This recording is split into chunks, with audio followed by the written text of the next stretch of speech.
मैं भूतों और प्रेतों में बिल्कुल भी यकीन नहीं करता हूँ, लेकिन जब मेरा खुद एक रूह से सामना हुआ तब से मैं भी भूतों पर विश्वास करने लग गया हूँ। आप लोगों ने तो सुना ही होगा कि खंडरों में भूतों का वास होता है।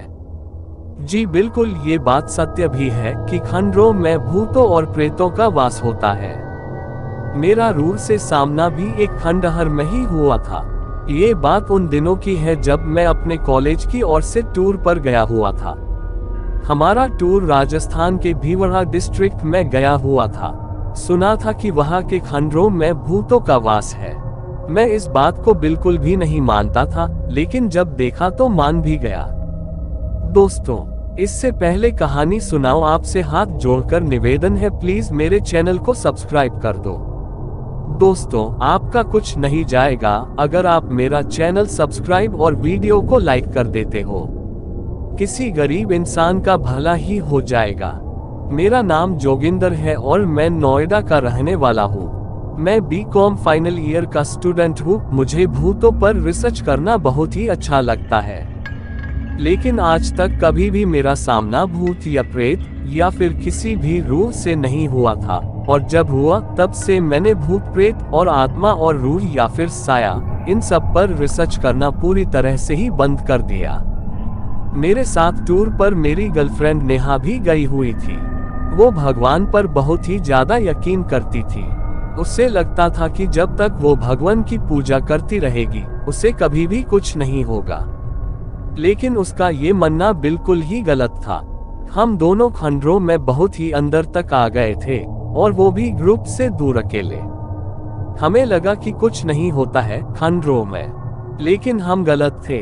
खंडहर के जिस रूम में हम दोनों पहुंचे तो वहां से कुछ अजीबो गरीबो आवाजें आ रही थी।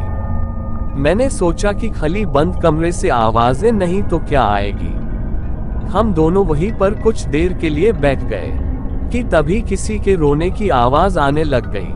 हमने सोचा कि कोई हमारे साथ मजाक कर रहे हैं। हम नहीं डरे, और तभी कुछ ऐसा हुआ जो नहीं होना चाहिए था। हमारे सामने एकदम से एक लड़की आकर खड़ी हो गई, जिसको हम नहीं जानते थे क्योंकि वो हमारे कॉलेज ग्रुप से नहीं थी। उसे हमने कभी भी नहीं देखा था।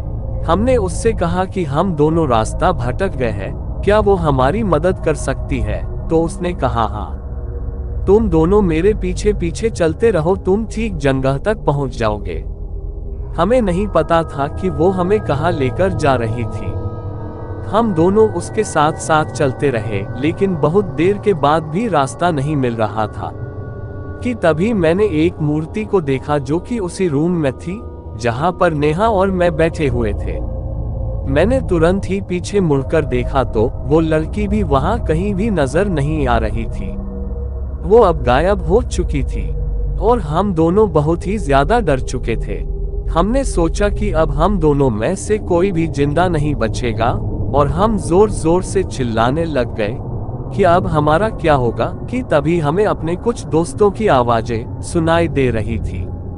अब उनको रिप्लाई करने लग गए थे चिल्लाकर। उन्होंने हमारी आवाजें सुनी और हमें ढूंढ निकाला।